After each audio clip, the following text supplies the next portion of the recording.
So my addiction started when I was about around 12 years old. I started smoking pot, and from there I started drinking, and then from there I started using other things like hallucinogenics, and then it led to heroin.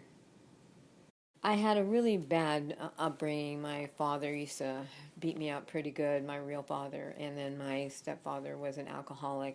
I had a huge contingent of friends, and we all got loaded. I used to take alcohol to school. Well, I was about 21 years old, and I had stolen a car and gotten busted with a lot of drugs, and I was looking at a lot of prison time, and they gave me an option for rehabilitation, and I heard about Delancey Street, so I stole a car and went for an interview. I was in Delancey Street the first time from 1978 to 1986, which was 8 years, and I was at several of the facilities. Keeping your sobriety is a daily challenge. Now it's not so bad. I've been clean for 14 years, which is great.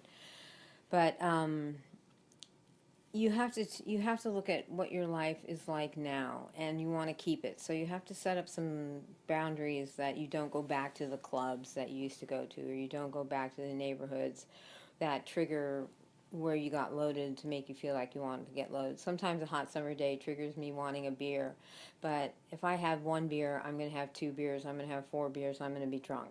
So in my lifestyle and the way that my body works, I can't have anything. So I don't smoke, I don't drink, and I don't do anything. I went to Delancey Street twice, so I had relapsed because I thought that going to the clubs was okay once I got clean and I had a lot of money.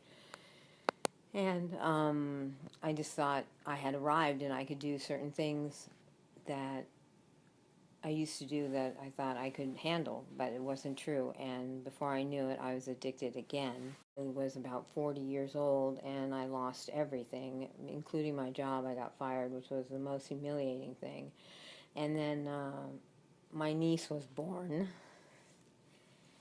And my brother-in-law said, "You are not going to touch this kid if you're loaded." And that's when I went and checked myself into Delancey Street again.